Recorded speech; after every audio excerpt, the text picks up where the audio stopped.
Oui, c'était difficile. Plus, non, j'aurais préféré gagner en maîtrisant le match. Mais on n'a pas tout maîtrisé, mais on n'a pas non plus été mis. Ils ont eu une grosse occasion en première mi-temps, mais on n'était pas non plus souvent meilleur de position. Donc voilà, on s'est accroché quand même parce qu'à 10 contre 11, il fallait résister. Et les joueurs l'ont fait avec beaucoup d'intelligence déjà et puis beaucoup de cœur. Excusez-moi, on vous entend très mal. Mais je sais pas.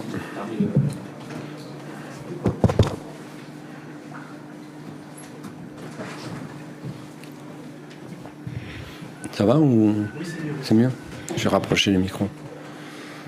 Paris a eu pas mal de boulot à faire. Oui, bien sûr.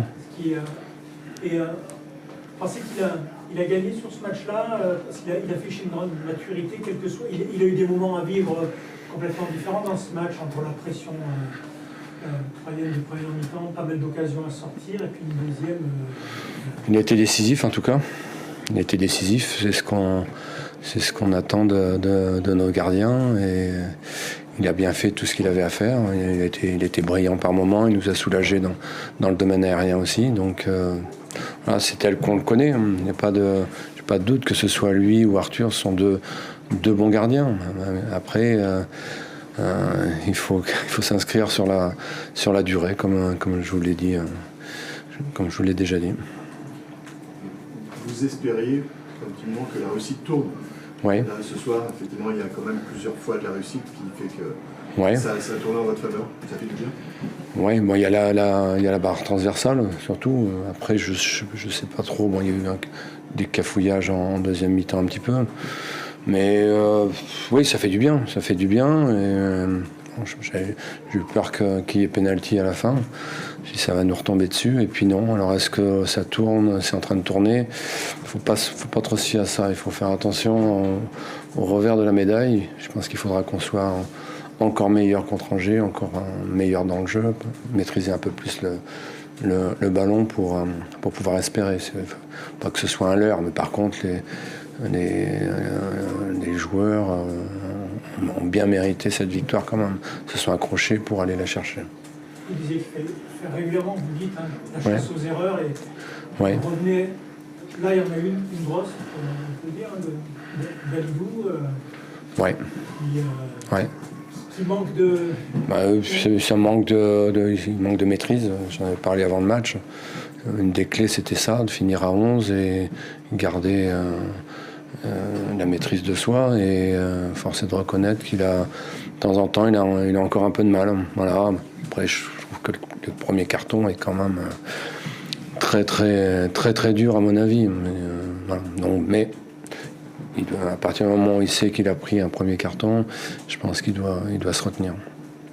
Et sous pression de 10 contre 11, bon, il y aura 10 contre 10, mais l'équipe, justement, a plutôt affiché des éléments de la détermination, d'engagement.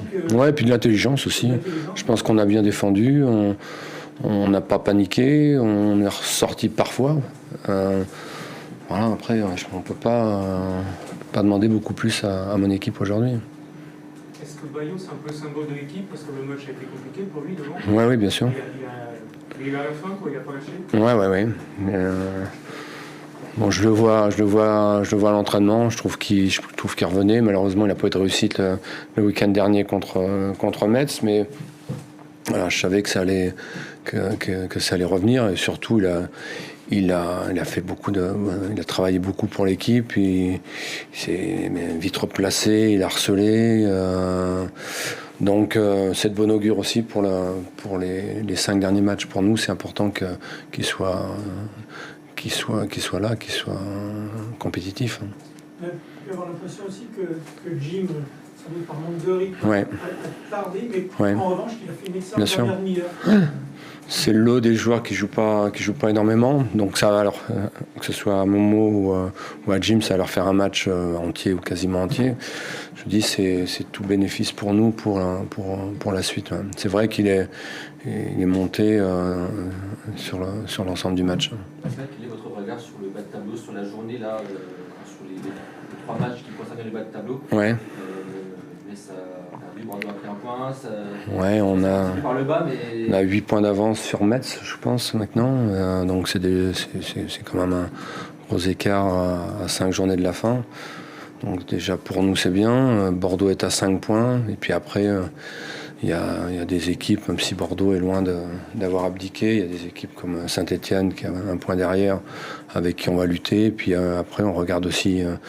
juste au-dessus avec 3 donc Angers, il y a Lorient qui a gagné à la dernière minute aujourd'hui.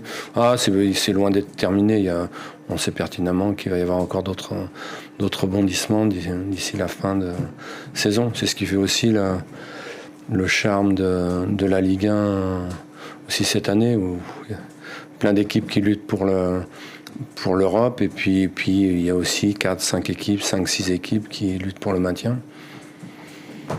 C'est bien pour tout le monde. Ça faisait longtemps que vous n'aviez pas pris 3 points, justement contre ces adversaires qu'on appelle. Ouais. C'est le genre de choses anecdotiques, un coup de fouet. Non, bien sûr que ça nous fait du bien. J'aurais préféré prendre 3 points contre Saint-Étienne que contre Marseille. Mathématiquement, c'est toujours préférable. Mais voilà, c'est 3 points. Que ce soit contre 3 ou une autre équipe, ça nous fait avancer. Et aujourd'hui, c'est ce qui nous intéresse.